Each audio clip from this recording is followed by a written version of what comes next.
ಇಂದಿನ ಸಂಚಿಕೆಯಲ್ಲಿ ನಂದ ಪ್ರಿಯಾ ಸುಮ್ಮನೆ ಅಡುಗೆ ಮಾಡಿದರೆ ರುಚಿ ಸುಮಾರಾಗಿರುತ್ತೆ, ಆದರೆ ಅಡುಗೆಗೆ ಪ್ರೀತಿ ಬರೆಸಿದ್ರೆ ಈ ಥರ ಆಗುತ್ತೆ.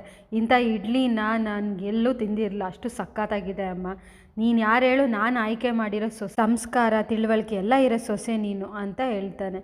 ಆಮೇಲೆ ಮಾವ ಇನ್ನೊಂದೆರಡು ಇಡ್ಲಿ ತೊಗೊಂಬರಲ್ಲ ಅಂದಿದ್ದಕ್ಕೆ, ಇಲ್ಲಮ್ಮ ಸಾಕು ಇಷ್ಟೇನೆ ಅಂತ ಹೇಳ್ತಾನೆ. ಪ್ರಿಯಾ, ಮಾವ ನಮ್ಮಮ್ಮ ಕಾಲ್ ಮಾಡಿದ್ರಾ ಅಂತ ಹೇಳಿಕ್ಕೆ, ಹ್ಞೂನಮ್ಮ ನಾನು ನಿಮ್ಮಮ್ಮ ಕಾಲ್ ಮಾಡಿದ್ದೆ ಮರ್ತೋದೆ ನೋಡು ಹೇಳೋಕ್ಕೆ.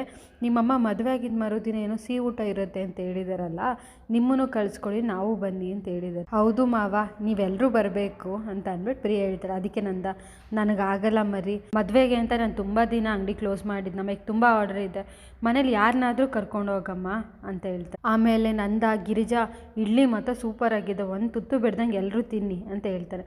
ಆಮೇಲಿಂದ ನಂದ ತಟ್ಟೆ ತೊಗೊಂಡೋಗ್ಬೇಕಾದ್ರೆ ಪ್ರಿಯಾ, ಮಾವ ತಟ್ಟೆ ಕೊಡಿ ಅಂತ ಹೇಳಿದ್ಕಿಲ್ಲ, ಎಂಜಲ್ ತಟ್ಟೆ ಬೇಡ ಪರವಾಗಿಲ್ಲ ಅಂತ ಅಂದ್ಬಿಟ್ಟು ಎಂಜಲ್ ತಟ್ಟೆ ಇಡಕ್ಕೆ ಹೋಗ್ತಾರೆ. ಆದರೆ ಗಿರಿಜಂಗೆ ನಂದನ ಮಾತು ಕೇಳಿಸ್ಕೊಂಡು ಬೇಜಾರಾಗುತ್ತೆ. ಈ ಕಡೆ ಕಲಾ ಸುಮ್ಮನೆ ಕೂತಿರ್ತಾಳೆ. ಅವ್ರ ಅತ್ತೆ ನೋಡಿದ್ರೆ, ಕಲಾ ಯಾಕೆ ಹಿಂಗೆ ಕೂತಿದ್ಯಾ ಅಂತ ಕೇಳಿದ್ಕೆ, ಇಲ್ಲ ಅತ್ತೆ ನಮ್ಮ ಮನೆ ಕೆಲಸದವಳ ಮಗಳು ಮದುವೆ ಅಂತೆ, ಅವಳು ಇರೋ ಬರೋ ದುಡ್ಡೆಲ್ಲ ಕೂಡಿಟ್ಬಿಟ್ಟು ಮಗಳಿಗೆ ಒಡವೆ ಎಲ್ಲ ಕೊಡಿಸಿದಾಳೆ, ಹುಡುಗಂಗೆ ಕೂಡ ಒಡವೆ ಎಲ್ಲ ಸೇರಿಸ್ಕೊಟ್ಟಿದ್ದಾಳಂತೆ. ಚಿನ್ನದ ರೇಟ್ ಎಷ್ಟೇ ಆಗಿರಲಿ ಅತ್ತೆ, ಮಕ್ಕಳು ಮೈ ಮೇಲೆ ಚಿನ್ನ ನೋಡೋದೇ ಖುಷಿ. ನೋಡಿ ಅವ್ರು ಬಡವರು ಎಷ್ಟೊಂದೆಲ್ಲ ಇದು ಮಾಡಿದ್ದಾರೆ, ನಾವು ಅಷ್ಟೊಂದು ದುಡ್ಡಿದೆ, ಆದರೆ ನನ್ನ ಮಗಳಿಗೆ ಒಂದೇಳೆ ಸರ ಮಾಡ್ಸೋಕ್ಕೂ ನಂಗೆ ಆಗ್ತಿಲ್ವಲ್ಲ ಅತ್ತೆ ಅಂತ ಹೇಳ್ತಾಳೆ. ಅದಕ್ಕೆ ಅವ್ರ ಅತ್ತೆ, ಹೌದು ಇರೋ ಬರೋ ಒಡವೆ ಎಲ್ಲ ಏನಾಯಿತು ಅಂತಲೇ ಗೊತ್ತಾಗ್ತಿಲ್ಲ, ಆದರೆ ನಮ್ಮ ವಲ್ಲಭ ಅಂತೂ ಅದನ್ನೇನು ತೊಗೊಂಡಿಲ್ಲ ಅಂತ ಹೇಳಿದ್ಕೇನೆ ಕಲಾ, ನನಗೆ ಅವೆಲ್ಲ ಬೇಕಾಗಿಲ್ಲ ಅತ್ತೆ, ಆದರೆ ನನ್ನ ಮಗಳು ಕುತ್ತಿಗೆಯಲ್ಲಿ ಒಂದು ಸರ ಇರಬೇಕು, ಸ್ವಂತ ಬಾವನ ಮದುವೆ ಆದ್ರೂ ಸಮೇತ ಆರ್ಟಿಫಿಷಿಯಲ್ ಒಡವೆ ಹಾಕೊಂಡು ನನ್ನ ಮಗಳಿದ್ಲು, ನಾನು ಮೊದಲೇನೆ ಒಡವೆಗಳನ್ನೆಲ್ಲ ಕೊಡಬೇಕಾಗಿದ್ದು, ಈಗಲೇ ನಾನು ಒಡವೆಗಳನ್ನೆಲ್ಲ ಕೊಟ್ಬಿಡ್ತೀನಿ ನಾನು ಅಂತ ಹೇಳ್ತಾಳೆ. ಅದಕ್ಕೆ ಅವ್ರ ಅತ್ತೆ, ಅಪ್ಪ ನನಗೀಗ ಸಮಾಧಾನ ಆಯಿತು, ನೀನು ಅಮೂಲ್ಯಂಗೆ ಕ್ಷಮಿಸಿದ್ಯಲ್ಲ ಅಂತ ಹೇಳಿದ್ಕೇನೆ ಕಲಾ, ನಾನು ಕ್ಷಮಿಸಿದ್ದೀನಿ ಅಂತ ಎಲ್ಲ ಹೇಳಿದ್ದೀನಿ ಅವಳನ್ನ, ನನಗೆ ಆ ಥರ ಎಲ್ಲ ಕ್ಷಮಿಸಿಲ್ಲ ಅವಳನ್ನ, ನಾಳೆ ಅವಳ ಹತ್ರ ನಾನು ಮಾತಾಡ್ತೀನಿ ಅಂತ ಏನಿಲ್ಲ ಅಂತ ಹೇಳ್ತಾಳೆ. ಅದಕ್ಕೆ ಅವ್ರ ಅತ್ತೆ, ಅಲ್ಲ ಮಗಳಿಗೆ ಕತ್ತುಂಬ ಒಡವೆ ಇರಬೇಕು ಅಂತ ಬಯಸೋಳು ನೀನು, ಮಗಳಿಗೆ ಮನ್ಸುಂಬ ನೆಮ್ಮದಿ ಕೊಡಬೇಕು ಅಂತ ನಿಂಗೆ ಅನ್ನಿಸ್ತಿಲ್ವಾ ಅಂತ ಹೇಳಿದ್ಕೆ ಕಲಾ, ನನಗೆ ಆ ಥರ ಏನೂ ಅನ್ನಿಸ್ತಿಲ್ಲ ಅತ್ತೆ ಅಂತ ಹೇಳ್ತಾಳೆ. ಆಮೇಲಿಂದ, ಅಲ್ಲ ನೀನು ಕೊಟ್ಟರೆ ನಿನ್ನ ಗಂಡಂಗೆ ಗೊತ್ತಾಗಲ್ಲ ಅಂತ, ಹಗಲು ರಾತ್ರಿ ಅಂದೆ ಕುಡಿತಾ ಕೂತಿದ್ದಾರೆ, ಅವ್ರಿಗೇನು ಗೊತ್ತಾಗುತ್ತೆ ಅಂತ ಹೇಳ್ತಾಳೆ. ಈ ಕಡೆ ನೋಡಿದ್ರೆ ನಂದ ಎಲ್ಲರನ್ನೂ ಸೇರಿಸ್ಕೊಂಡು ಪ್ರಿಯವ್ರ ಮನೇಲಿ ಫೋನ್ ಕಾಲ್ ಮಾಡಿದ್ರು, ಅವ್ರ ಜೊತೆ ಊಟಕ್ಕೆ ಯಾರಾದರೂ ಹೋಗಿ ಬನ್ನಿ ಅಂತ ಹೇಳಿದ್ಕೆ ಸುಂದರ, ಮನೇಲಿ ಇರೇ ಅಂತಿರೋ ನಾನೇ ನಿಮ್ಮನ್ನು ಬಿಟ್ಟರೆ, ಸೊ ನಾನು ಹೋಗ್ತೀನಿ ಬಿಡಿ ಅಂತ, ನೀನು ಹೋದರೆ ಅಂಗಡಿ ಕತೆ ಯಾರು ನೋಡ್ಕೊಳ್ಳೋದು, ನೀನೇನು ಬೇಡ ಬಿಡು ಅಂತ ಹೇಳ್ತಾನೆ. ಆಮೇಲೆ ರಕ್ಷಾ, ಅಪ್ಪ ನನಗೆ IAS ಕ್ಲಾಸಸ್ ಇದೆ, ನಂಗೆ ಒಂದು ಕ್ಲಾಸು ಮಿಸ್ ಆಗೋಕ್ಕೆ ಇಷ್ಟ ಇಲ್ಲ ಅಂತದಕ್ಕೆ. ಆಮೇಲೆ ನಂದ ಮೀನಾ ಕೇಶವ ಅಂದಿದ್ದಕ್ಕೆ ಕೇಶವ ಹ್ಞೂ ಅಂತ ಹೇಳ್ತಾನೆ. ಆದರೆ ಮೀನಾ, ಮಾವ ನಮಗೆ ರಜಾ ಹಾಕೋಕ್ಕಾಗಲ್ಲ, ಇವತ್ತು ನಾನು ಆಫೀಸ್ಗೆ ಹೋಗಲೇಬೇಕು ಮಾವ ಅಂತ ಹೇಳ್ತಾನೆ. ಆಮೇಲಿಂದ ನಂದ, ಅಯ್ಯೋ ನಾವು ನೋಡಿದ್ರೆ ಅಂಗಡಿಲಿ ಇರಲೇಬೇಕು, ಯಾರು ಹೋಗೋಕ್ಕಾಗತ್ತೆ ಅಂತ ಹೇಳಿದ್ಕೆ ಮೀನಾ ನೋಡಿದ್ರೆ, ಅಮೂಲ್ಯ ವಲ್ಲಭ ಹೋಗ್ತಾರೆ ಅಂತ ಹೇಳ್ತಾರೆ. ಅದಕ್ಕೇನೆ ವಲ್ಲಭ ನಮ್ಮ ಕೈಲಿ ಆಗಲ್ಲ ಅಂತ ಹೇಳ್ತಾನೆ. ಅಮೂಲ್ಯ ನಮಗೆ ಪ್ರೆಸೆಂಟೇಷನ್ ಇದೆ, ನಾವು ಹೋಗಲೇಬೇಕು ಅಂತ ಹೇಳ್ತಾರೆ. ಅದಕ್ಕೆ ಪ್ರಿಯಾ, ಏಂತಕ್ಕೆ ನಿಮ್ಗೆ ಯಾರಿಗೂ ನಮ್ಮ ಮನೆಗೆ ಬರೋಕ್ಕೆ ಇಷ್ಟ ಇಲ್ವಾ, ನಮ್ಮ ಮನೆ ಚೆನ್ನಾಗಿಲ್ಲ ಅಂತನಾ ಅಥವಾ ನಮ್ಮ ಮನೇಲಿ ಯಾರೂ ಇಷ್ಟ ಇಲ್ಲ ಅಂತನಾ ಅಂತ ಹೇಳ್ತಾನೆ. ಆಮೇಲಿಂದ ನಂದ, ಕೇಶವ ಮೀನಾ ನೀವಿಬ್ಬರು ಹೋಗಿ ಬನ್ನಿ ಅಂತ ಹೇಳ್ತಾನೆ. ಆಮೇಲೆ ಮೀನಾ, ನಾವು ಆಫೀಸ್ಗೆ ಹೋಗಲೇಬೇಕು ಮಾವ, ನಿಮ್ಮ ಹತ್ರ ಆಗಲ್ಲ ಅಂತ ನಾನು ಯಾಕೆ ಹೇಳ್ತಿದ್ದೆ ಹೇಳಿ ಅಂತ ಹೇಳ್ತಾನೆ. ಆಮೇಲಿಂದ ಪ್ರಿಯಾ, ನಿಮಗೆ ಒಂದಿನ ರಜಾ ತೊಗೊಳಕ್ಕಾಗಲ್ಲ, ನಮ್ಮ ಫ್ರೆಂಡ್ಸು ಗೌರ್ಮೆಂಟ್ ಆಫೀಸಲ್ಲೇ ಕೆಲಸ ಮಾಡ್ತಾರೆ, ಅವ್ರಿಗೆ ಯಾವಾಗ ಬೇಕಾದರೂ ಹೋಗ್ತಾರೆ, ಯಾವಾಗ ಬೇಕಾಗ್ತಾರೆ ಅವಾಗ ರಜಾ ತೊಗೋತಾರೆ, ನಿಮಗೆ ಆ ಥರ ಎಲ್ಲ ಮಾಡೋಕ್ಕಾಗಲ್ವಾ ಅಂತ ಹೇಳ್ತಾಳೆ. ಅದಕ್ಕೆ ಮೀನಾ, ನಿಮ್ಮ ಫ್ರೆಂಡ್ಸು ಯಾವ ಥರ ಕೆಲಸ ಅಂತ ಗೊತ್ತಿಲ್ಲ, ಆದರೆ ಮದುವೆಗೆ ಅಂದ್ಬಿಟ್ಟು 3-4 ದಿನ ಒಪ್ಪೋದಿಲ್ಲ, ನಿಮ್ಮ ಫ್ರೆಂಡ್ಸ್ಗಳೇನೋ ನಮಗೆ ಗೊತ್ತಿಲ್ಲ, ಆದರೆ ನಾನು ನಮ್ಮ ಕೆಲಸ ಅಂದರೆ ಸಿಕ್ಕಾಪಟ್ಟೆ ಗೌರವ ಕೊಡ್ತೀನಿ, ಹಂಗಾಗಿ ನಂಗೆ ಆಗಲ್ಲ ಅಂತ ಹೇಳ್ತಾಳೆ. ಆಮೇಲಿಂದ ಪ್ರಿಯಾ, ಹೌದಾ ಸರಿ ಆಯಿತು ಬಿಡಿ ಅಂತ ಅಂದ್ಬಿಟ್ಟು ಸುಮ್ಮನೆ ಆಗ್ತಾನೆ. ಆಮೇಲಿಂದ ನಂದ, ನೋಡಮ್ಮ ನಾನು ಅಂಗಡಿಗೆ ರಜಾ ಹಾಕೋಕ್ಕಾಗಲ್ಲ, ಒಂದಿನ ರಜಾ ಹಾಕೋಕ್ಕಾಗಲ್ವಾ ನಿಂಗೆ ಮೀನಾ ಅಂತ ಹೇಳ್ತಾನೆ. ಅದಕ್ಕೆ ಸುಂದರ, ಎಲ್ಲಾಗುತ್ತೆ ಬಾವ, ನಾನೇ ರಜಾ ಕೇಳಿದ್ರೆ ನೀವು ನಂಗೆ ರಜಾ ಕೊಡದೆ ಏಮರ್ಸ್ತಿದ್ದೀರಾ, ಹಂಗಾದರೆ ಅವ್ರ ಆಫೀಸಲ್ಲಿ ಹೆಂಗೆ ರಜಾ ಕೊಡ್ತಾರೆ ಅನ್ನೋಕ್ಕೆ ಸುಮ್ಮನೆ ಇರ್ತೀಯಲ್ವ ಅಂತ ಗದೆತಾನೆ. ಆಮೇಲಿಂದ ಗಿರಿಜಾ ಹೋಗ್ಬಿಟ್ಟು, ಮೀನಾ ದಯವಿಟ್ಟು ಒಂದು ಸುಮ್ಮನೆ ಹೆಂಗೋ ಅಡ್ಜಸ್ಟ್ ಮಾಡ್ಕೊಳ್ಳೆ ಅಂತ ಅಂದ್ಬಿಟ್ಟು ಹೇಳ್ತಾರೆ. ಆಮೇಲೆ ಮಾಧವ, ಕೇಶವ ನೀವಿಬ್ಬರು ಬಂದರೆ ನಂಗೆ ಖುಷಿ ಆಗುತ್ತೆ ಕಣೋ, ನಮ್ಮ ಅತ್ತೆ ಮಾವ ಖುಷಿ ಆಗುತ್ತೆ ಅಂತ ಹೇಳ್ತಾನೆ. ಅದಕ್ಕೇ ಕೇಶವ, ಇಲ್ಲ ನಾನು ಒಪ್ಪಿಗೆ ಕೊಟ್ಟಿದ್ದಾಯಿತು, ನೀವು ನಮ್ಮ ಬಾಸ್ ಒಪ್ಪಿಗೆ ಕೊಡಬೇಕು ಅಂತ ಮುಖ ನೋಡ್ತಾನೆ. ಅವಳು ಏನೂ ಮಾತಾಡೋದಿಲ್ಲ. ಒಪ್ಪಿಗೆ ಕೊಟ್ಟಾಯ್ತಲ್ಲ ಅಂತ ಅಂದಾಗ ಮೀನಾ ಅವನ ಮುಖ ನೋಡ್ತಾಳೆ, ಅವಳು ಫುಲ್ ಕೋಪ ಮಾಡಿಕೊಂಡು ಕುತ್ಕೋತಾಳೆ. ಈ ಕಡೆ ನೋಡಿದ್ರೆ ಗಿರಿಜಾ, ಅದಕ್ಕೆ ಪ್ರಿಯಾ ಥ್ಯಾಂಕ್ ಯು ಮಾವ ಅಂತ ಹೇಳ್ತಾಳೆ. ಆಮೇಲಿಂದ ನೋಡಿದ್ರೆ ಮೀನಾ, ಎಷ್ಟು ವರ್ಷದಿಂದ ಅಡುಗೆ ಮಾಡ್ತಿದ್ದೀನಿ, ಪ್ರಪಂಚದಲ್ಲಿ ಯಾರೂ ಇಡ್ಲಿ ಚಟ್ನಿ ಮಾಡಿಲ್ಲ, ನನಗೆ ಒಪ್ಕೋತೀನಪ್ಪ, ಅವಳು ಮಾಡಿದ ಇಡ್ಲಿ ಚಟ್ನಿ ಚೆನ್ನಾಗೇ ಇತ್ತು, ಆದರೆ ಜೀವನದಲ್ಲಿ ಇಂಥ ಇಡ್ಲಿ ತಿಂದೇ ಇಲ್ಲ ಅಂತ ಹೇಳ್ತಾರಲ್ಲ, ಏನು ಯಾರೂ ಮಾಡದೇ ಇಡ್ಲಿ ಚಟ್ ಮಾಡಿಬಿಟ್ಟಿದ್ದಾಳ ಅವಳು, ಹೇಳ್ರೆ ಅಂತ ಅಂದ್ಬಿಟ್ಟು ಮೀನಾ ಮತ್ತು ಅಮೂಲ್ಯನ ಕೇಳ್ತಾರೆ. ಅದಕ್ಕೆ ಮೀನಾ, ಅಯ್ಯೋ ಅಮೂಲ್ಯ, ಕಾಫಿ ಕುಡಿಬೇಕಾದ್ರೆ ಯಾರೋ ಹೇಳ್ತಿದ್ರು ನಮ್ಮ ಸೊಸೆ ನೋಡಿ ಕಲ್ತ್ಕೊಳ್ಳಿ ಅಂತ ಹೇಳಿದ್ಕೇನೆ ಅಮೂಲ್ಯ, ಅತ್ತೆ ನಾನು ಪ್ರಿಯಾ ಅದಕ್ಕೆ ಹತ್ರ ಕೆಂಪು ಚಟ್ನಿ ಮಾಡೋದು ಕಲಿಲ್ಲ, ಇಲ್ಲ ಅಂದರೆ ಬಿಳಿ ಚಟ್ನಿ ಮಾಡೋದು ಕಲಿಲ್ಲ ಅಂತ ಹೇಳಿದ್ಕೇನೆ ಗಿರಿಜಾ, ನೋಡು ಸುಮ್ಮನೆ ಇದ್ದರೆ ಸರಿ ಅಂತ ಹೇಳ್ತಾಳೆ. ಅದಕ್ಕೆ ಮೀನಾ, ಪ್ರಿಯಾ ಅವ್ರಿಗೆ ಎಂಕರೇಜ್ ಮಾಡಬೇಕು ಅಂತ ಮಾವ ಅವರು ಹೊಗಳಿದ್ದಾರೆ ಅಷ್ಟೇ, ಅಷ್ಟಕ್ಕೂ ಬೆಳೆಯೋ ಪ್ರತಿಭೆನ ತುಳಿಬೇಡ್ದು ಅತ್ತೆ ಅಂತ ಹೇಳಿದ್ಕೇನೆ ಮೀನಾ, ಅಷ್ಟಕ್ಕೂ ಅವ್ರು ಏನಾದ್ರು ಅನ್ಲಿ ಆದರೆ ನನಗೆ ಬೇಜಾರಾಯ್ತಪ್ಪ, ನಾನು ಇಷ್ಟು ವರ್ಷದಿಂದ ಅಡುಗೆ ಮಾಡ್ತೀನಿ, ನಂಗೆ ಒಂದಿನ ಅದು ಈ ಥರ ಹೇಳಿದಾರ, ಕಾಫಿ ಚೆನ್ನಾಗಿದೆ ಅಂತಂದರು, ಅಂತ ಇಡ್ಲಿ ಚಟ್ನಿ ನೋಡಿ ಅಷ್ಟೊಂದು ಹೊಗಳುತ್ತಿದ್ದಾರೆ, ಅಷ್ಟೆಲ್ಲ ಹೊಗಳೋ ಅವಶ್ಯಕತೆ ಇದೆಯಾ, ಅಷ್ಟೊಂದು ಚೆನ್ನಾಗಿತ್ತ ಅದು, ನನ್ನ ಗಂಡ ನನ್ನೇ ಹೊಗಳಬೇಕು ಅಂತ ಆಸೆ ಪಡೋರಲ್ಲ ಅಂತೇಳಿ. ಅದಕ್ಕೆ ಮೀನಾ, ಮಾವ ನನ್ನನ್ನು ಸೊಸೆ ಅಂತ ಒಪ್ಕೊಳ್ಳಿ ಅಂತ ನಾನೆಷ್ಟು ಆತೊರಿತಿದ್ನು, ನೀವು ಕೂಡ ಅಷ್ಟೇ ಆತೊರಿತಿದ್ರಿ, ಅಷ್ಟಕ್ಕೂ ನೀವು ಬೇರೆ ಅತ್ತೆದಿರ್ತಾರ ಅಲ್ಲ, ಅಮ್ಮ ಆಗಿ ಹೋಗ್ತೀರ ನೀವು ಅಂತ ಹೇಳ್ತಾಳೆ. ಅದಕ್ಕೇನೆ ಪ್ರಿಯಾ, ನನಗೆ ಬೇಜಾರೇನಿಲ್ಲ ಅವಳು ಕಂಡ್ರೂ, ಆದರೆ ಅಷ್ಟೆಲ್ಲ ಹೊಗಳಂಗೇನು ಅಂತ ಹೇಳ್ತಾಳೆ. ಅದಕ್ಕೆ ಮೀನೆ, ಅತ್ತೆ ನಾಳೆ ನೀವೇ ಅಡುಗೆ ಮಾಡಿ, ನಾಳೆ ಮಾವ ನಿಮ್ಮಂದೇ ಅಡುಗೆ ಹೊಗಳ್ತಾರೆ ಅಂತ ಹೇಳ್ತಾರೆ. ಅದಕ್ಕೇನೆ ಗಿರಿಜಾ, ನನಗೆ ಬೇಜಾರೇನಿಲ್ಲ ಸಿಟ್ಟು ಅಂತ ಅಂದ್ಬಿಟ್ಟು ಹೋಗ್ತಾಳೆ.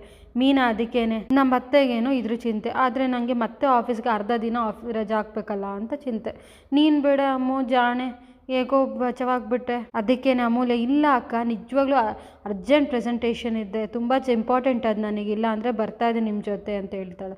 ಅದಕ್ಕೇನೆ ಮೀನಾ, ಬೇಡ ಬಿಡು, ನಿಮ್ಮ ಕಾಲೇಜಲ್ಲಿ ಅಷ್ಟೊಂದು ಇಂಪಾರ್ಟೆಂಟ್ ಸೆಮಿನಾರ್ ಇದೆ ಅಂದರೆ ರಜಾ ಹಾಕೋದೇನು ಬೇಡ ಅಂತ ಹೇಳ್ತಾಳೆ.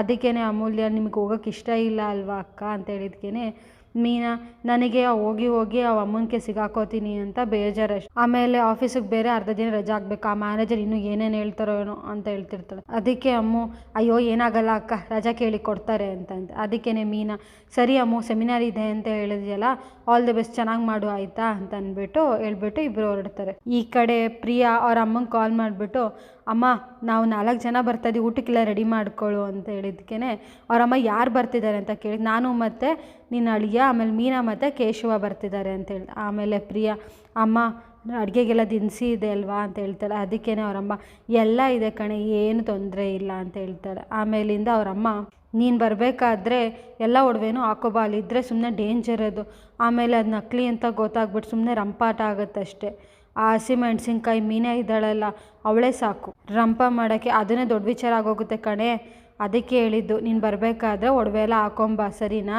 ಯಾರಾದರೂ ಕೇಳಿದ್ರೆ ಅಮ್ಮ ಲಾಕಲ್ಲಿ ಇರ್ತಾರಂತೆ, ಅದಕ್ಕೆ ಹಾಕೊಂಡು ಹೋಗ್ತಿದ್ದೀನಿ ಅಂತ ಹೇಳು ಸರಿನಾ, ಬೇಗ ಬನ್ನಿ, ಅಡುಗೆಗೆಲ್ಲ ವ್ಯವಸ್ಥೆ ಮಾಡ್ಕೋತೀನಿ ಅಂತ ಅಂದ್ಬಿಟ್ಟು ಫೋನ್ ಕಟ್ ಮಾಡ್ತಾಳೆ. ಆಮೇಲೆ ನೋಡಿದ್ರೆ ಮಾಧವ 2 ಶರ್ಟ್ ತೊಗೊಂಬಂದು, ಯಾವ ಶರ್ಟ್ ತಾನೆ ಚೆನ್ನಾಗಿದೆ ಅಂತ ಕೇಳಿದ್ಕೇನೆ ಪ್ರಿಯಾ ಒಂದು ಶರ್ಟ್ ಸೆಲೆಕ್ಟ್ ಮಾಡ್ತಾಳೆ.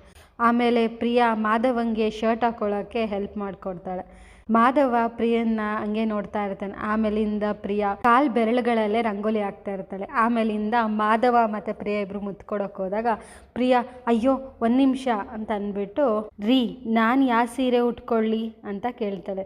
ಆಮೇಲಿಂದ ಮಾಧವ, ಅದಕ್ಕೆ ಮಾಧವ, ನೀನು ಉಟ್ಕೊಂಡಿರೋ ಸೀರೆ ಚೆನ್ನಾಗಿದೆಯಲ್ಲ ಅಂತ ಕೇಳ್ತಾನೆ. ಅದಕ್ಕೆ ಪ್ರಿಯಾ, ನೀವು ನೋಡಿದ್ರೆ ಸೆಲೆಕ್ಟ್ ಮಾಡಿ ಅಂತ ತೊಗೊಂಬಂದ್ರಿ, ನಾನು ನೋಡಿದ್ರೆ ಏನು ಕೇಳ್ದೆ ಹಾಕೋಬಿಟ್ಟಿದ್ದೀನಿ, ನೀವು ಸೆಲೆಕ್ಟ್ ಮಾಡಿ ಸರಿನಾ ಅಂತ ಹೇಳ್ತಾಳೆ. ಅದಕ್ಕೇ ಮಾಧವ, ನನಗಾದ್ರೆ ಶರ್ಟ್ ಸೆಲೆಕ್ಷನ್ ಮಾಡೋಕ್ಕೆ ಬರಲ್ಲ, ನಿನಗೆ ಆ ಥರ ಅಲ್ಲ, ನಿನಗೆ ಹೇಗೆ ರೆಡಿ ಆಗಬೇಕು ಅನ್ನೋ ಕಾನ್ಫಿಡೆನ್ಸ್ ನಿನಗೆ ಚೆನ್ನಾಗಿದೆ, ನನ್ನನ್ನೇ ಕೇಳ್ಬಿಟ್ಟು ಎಲ್ಲ ಮಾಡಬೇಕು ಅಂತ ಏನೂ ಇಲ್ಲ, ನೀನು ನೀನಾಗಿರೋ ಸಾಕು, ಹುಟ್ಟಿರೋ ಸೀರೆನೇ ಚೆನ್ನಾಗಿದೆ ಅಂತ ಹೇಳ್ತಾನೆ.